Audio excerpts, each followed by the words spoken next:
The very idea of freedom, the freedom to speak, to think, to own property, to challenge authority, wasn't just a product of revolutions or political struggle, but the legacy of a single philosopher.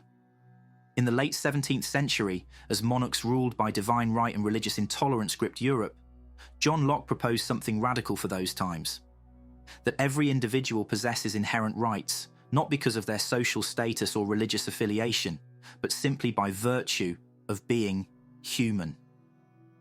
This wasn't just political theory, it was a philosophical earthquake that shifted the foundations of Western thought. Locke rejected the prevailing belief that power flows from the top down. Instead, he argued that legitimate government must arise from the consent of the governed. Authority, in his view, was not a divine gift to kings, but a contract formed to protect the natural rights of individuals, life, liberty, and property. If that contract was broken, the people had not just a right, but a moral obligation to resist. These were not idle speculations. Locke's ideas would shape the ideological blueprint of the American and French revolutions, echoing centuries later in modern constitutions and human rights declarations. But Locke's contribution wasn't limited to politics. He was also a pioneer of empiricism, the belief that knowledge originates in experience, not inborn ideas or abstract reason. This epistemological turn laid the groundwork for the Enlightenment. To call John Locke the father of liberalism is no exaggeration. His work defined a vision of society where individuals are not subjects of rulers, but citizens with rights, autonomous, rational agents whose dignity demands recognition. And yet, his ideas still raise pressing questions today. What does it mean to give consent to power? Where do our rights begin and end? And in an age of growing state surveillance, inequality, and political unrest, are we still living in Locke's world? Or have we already begun to leave it behind? To grasp Locke's ideas, we first need to understand the turbulent world that gave rise to them. John Locke was born in 1632 in Somerset, England, at a time of deep political and religious turmoil. The English Civil War, which erupted during his childhood, exposed the fragility of political authority and sparked his lifelong concern with power, liberty, and governance. He was educated at Westminster School and then at Christ Church, Oxford, where he studied classical philosophy and medicine. Though unimpressed by the rigid scholasticism of the university, Locke was deeply influenced by emerging scientific thinkers like René Descartes and, more significantly, Robert Boyle. Boyle's experimental method would later inform Locke's own theories of knowledge and the mind. Locke did not stand apart from the political conflicts of his age. He formed a close alliance with Anthony Ashley Cooper, the first Earl of Shaftesbury, a leading and divisive political figure. Serving as Shaftesbury's physician and advisor, Locke gained first-hand insight into the workings of power and the ideological battles over monarchy, religion, and civil rights. When Shaftesbury fell from favour for opposing the Catholic succession, Locke's advocacy for religious tolerance and limited government placed him in danger, forcing him into exile in the Netherlands. It was during this exile that Locke wrote his most influential works: an essay concerning human understanding and the two treatises of government. Though focused on different domains, epistemology and political theory, both reflect his unwavering commitment to reason, liberty, and resistance to authoritarianism. These were not abstract speculations, they were interventions shaped by revolution, written to influence the political future of England and beyond. After the Glorious Revolution of 1688 deposed James II and installed a constitutional monarchy, Locke returned to England. His ideas had found fertile ground. As stated earlier, his defence of natural rights and government by consent would not only shape Britain's evolving political order, but reverberate through the revolutionary movements in America and France. Locke's biography matters not out of historical curiosity, but because it reveals the urgency and stakes of his thought. He was not theorizing from a distance. He was writing in response to tyranny, exile, and political collapse. But before Locke could defend liberty or challenge the divine right of kings, he first had to consider a more basic question. How do we come to know anything at all? For Locke, political authority could only be legitimate if individuals were capable of reason and judgment. That belief in turn rested on his theory of knowledge. In an essay concerning human understanding, Locke rejected the idea of innate knowledge and argued that the mind begins as a blank slate, a tabula rasa. All ideas, he claimed, arise from experience through sensation and reflection. This view not only shaped modern philosophy and science, but also reinforced his political argument. If people are capable of learning through experience, then they are capable of governing themselves.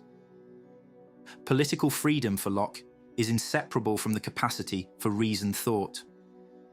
In his 2 treatises of government, he offered a systematic and forceful rejection of absolute monarchy and the doctrine of the divine right of kings. In its place, he articulated a vision of political legitimacy grounded in individual rights, the rule of law, and the consent of the governed. This was not merely an abstract alternative to tyranny, it was a comprehensive theory of how political power should be created, exercised, and constrained. At the heart of Locke's political theory is the concept of natural rights. Human beings, he argued, are born into a state of nature endowed with the rights to life, liberty, and property. These rights are not granted by governments or rulers. They are inherent, prior to, and independent of any political arrangement. In the state of nature, people are free and equal, bound only by the law of reason, which teaches that no one ought to harm another in their life, health, liberty, or possessions. However, because this natural condition lacks a common authority to resolve disputes and protect rights effectively, individuals enter into a social contract. They form governments not to surrender their freedom, but to preserve it more securely. This contractual view of political power was Locke's answer to both authoritarian rule and the chaos of civil war. Unlike Hobbes, who believed the state of nature inevitably led to violent conflict and required an all-powerful sovereign to impose order, Locke maintained that political authority must be limited and accountable. Government exists by the consent of the governed, and when it violates the trust placed in it, by failing to protect natural rights or by acting arbitrarily, it dissolves the very basis of its legitimacy. In such cases, Locke insisted, the people have not just a right, but a duty to resist and replace it. This argument, so audacious in its time, would go on to serve as a moral and philosophical foundation for revolutionaries in America and France. Locke's conception of property is also central to his political theory. He famously argued that property rights arise when individuals mix their labor with the resources of the natural world. In cultivating land, crafting goods, or otherwise transforming nature through work, individuals come to own the fruits of their effort. This labor theory of property not only justified private ownership, but also implied a strong link between individual effort and political freedom. A government that fails to protect property rights in Locke's framework fails in its most basic function. And yet, Locke's theory was not without contradictions. While he championed liberty and equality, his writings were also used to justify colonial expansion and, at times, ignored the rights of those outside the political community he envisioned, most notably enslaved peoples and indigenous populations. These tensions have prompted critical reassessments of Locke's legacy, raising important questions about the limits of his liberalism and the historical conditions under which it emerged. Nevertheless, Locke's insistence on individual rights, limited government, and political accountability reshaped the very concept of power. He envisioned a society in which authority flows upward from free and rational individuals rather than downward from monarchs or priests. This vision, rooted in both his epistemology and his experience of political exile, gave rise to a new language of liberty, one that continues to define the terms of democratic thought to this day. Nowhere is this more evident than in the American founding. When Thomas Jefferson penned the Declaration of Independence in 1776, he echoed Locke almost word for word, asserting that all men are created equal and endowed with unalienable rights, among them life, liberty, and the pursuit of happiness. Although Jefferson substituted pursuit of happiness for Locke's original formulation of property, the philosophical architecture remained unmistakably Lockean. Locke's influence was not limited to inspiring political slogans. His conception of government by consent, the right to revolution, and the sanctity of individual rights informed the very structure of the US Constitution. The principle that legitimate power must be checked and balanced, that it derives not from tradition or divine right but from the people's will, reflects Locke's insistence on political accountability. His distrust of concentrated authority helped fuel the development of constitutional systems in which power is divided and restrained by law. The French Revolution, too, absorbed Locke's ideas, though often filtered through the more radical lens of Rousseau. The Declaration of the Rights of Man and of the Citizen, adopted in 1789, echoed Locke's belief in universal rights and civic equality. Though the outcomes of these revolutions differed dramatically, one producing a relatively stable republic, the other spiralling into terror, both were animated, at least in part, by Locke's call to resist tyranny and affirm human dignity. Beyond these foundational moments in Western history, Locke's influence can be traced through the development of liberalism as a political philosophy.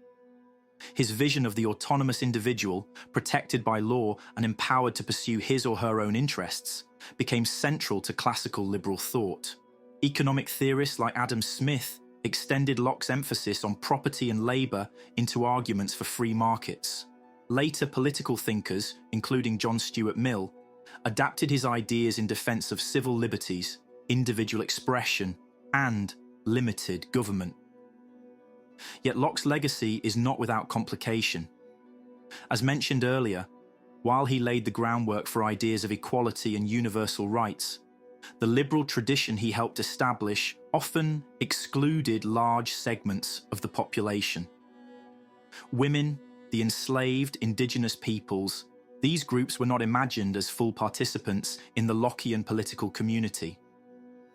In some cases, Locke's own writings, particularly his involvement with the Board of Trade and his investments in colonial ventures, have drawn criticism for complicity in systems of exploitation and dispossession.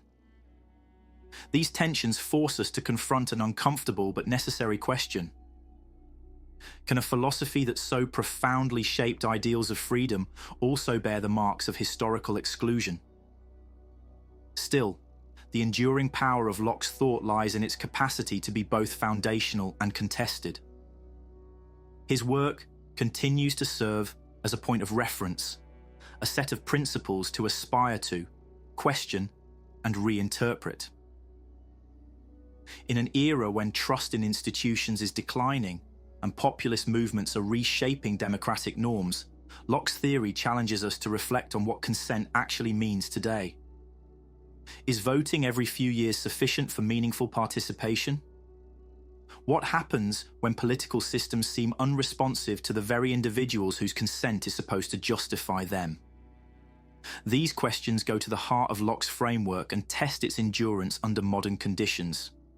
His notion of natural rights, especially the right to property, has also taken on new dimensions.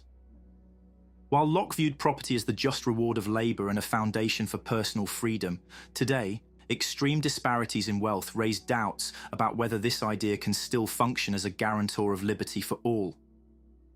If property is concentrated in the hands of a few, does Locke's vision protect individual rights, or does it risk entrenching new forms of domination? The same tension that once animated revolutions now finds expression in debates over economic inequality, housing, environmental justice, and digital ownership. For Locke, as for us, freedom was never something to be passively received. It was something to be continually understood, negotiated, and protected. Thank you very much for watching.